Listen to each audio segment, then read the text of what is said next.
Hi everyone, this is Tim Schwartz, head golf professional at Rosa Golf Course. I'd like to welcome everyone back to the golf tips that we're going to do throughout the year.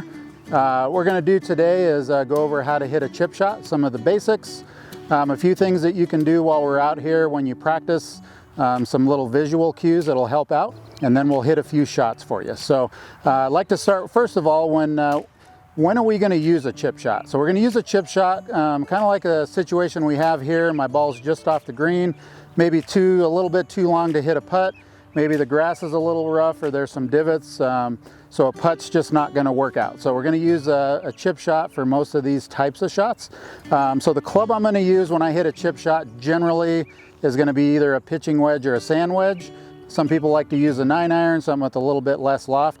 I prefer a pitching wedge or a sand wedge. So once we get that club out, in order to set up properly, there's a couple little things we're going to do a little bit differently with our setup to hit this shot. So first thing is, generally speaking, our feet are about shoulder width apart. In a normal shot, we're going to bring those feet in just a little bit. So a little bit inside a shoulder width with our feet is number one. Number two, we're going to take that left foot, our front foot, we're going to put it a little bit back of our right foot. So that's going to open up our stance a little bit.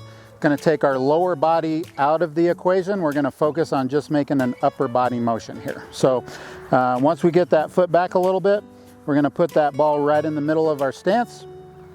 When we set up to hit the shot, we're going to take our hands, we're going to push them a little bit forward. So those hands are going to be a little bit to that left pocket. All right, so our feet are going to be a little bit, my left foot's going to be a little bit behind my right foot, which is going to open our stance up a little bit. We're going to put our hands a little bit forward. So I always think about putting my hands toward my left pocket, okay? We don't ever want the club back here or here, a little bit forward, okay? So we're going to take that set up again, open stance, hands a little bit forward. All right, so once we're set up to the shot here, stance a little bit open, hands ahead. One thing I want to focus on is making more of an upper body motion. So our lower body stays nice and quiet. What we don't want to do is to flip our hands and our wrists at this shot. Okay, once we start doing that, we're going to hit the ball way too far most of the time. It's going to be like a low rocket going across the green. So we want to really focus on keeping your hands and wrists pretty quiet as we go back and through. Okay, so on a shot of this length here, distance of my swing is going to go about here to here.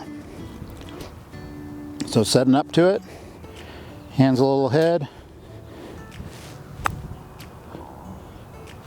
Okay, and depending on the length of our swing is going to really dictate how far the ball goes. Okay, so a little bit farther back, a little bit farther through is going to get that ball to go a little bit farther. A little shorter shot, it's real short back, real short through. So we're going to try to balance out that motion depending on the length of our shot.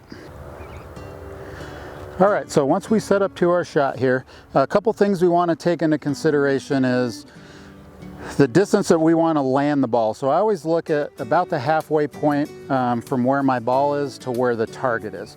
And about halfway to the target is about where I'm trying to land the ball. So I'm kind of factoring in carrying the ball halfway to the hole and letting it roll the other half to get to the hole. So what I've done here is I've got, for each of the two targets here, I've got a little pile of balls here, which is about the halfway point for each of these two shots.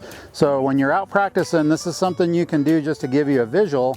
You can put a golf ball there, you can put a tee there, put a little circle there, whatever helps you to get a visual of where to land that shot. And then if it's uphill or downhill, you can kind of factor those things in. You can kind of adjust those things accordingly. So when we go to hit the shot, number one thing is we don't want the hands and wrists dictating our swing. We want it to be a little more of an upper body turn, just going back and through with our hands staying quiet. So if I'm hitting a shot to this first flag, again, I'm landing it about where that pile of balls is. I'm going to set up. Again, hands and wrists quiet. And try to get the ball as close as I can. So with those pile of balls there is really going to help me gauge on where to land that. I landed it a little past the pile of balls. It went a little too far, but still pretty acceptable. So when I look at the farther shot now, same thing, I'm going to land the ball halfway there. Only thing I'm going to change here is going to be the length of my swing.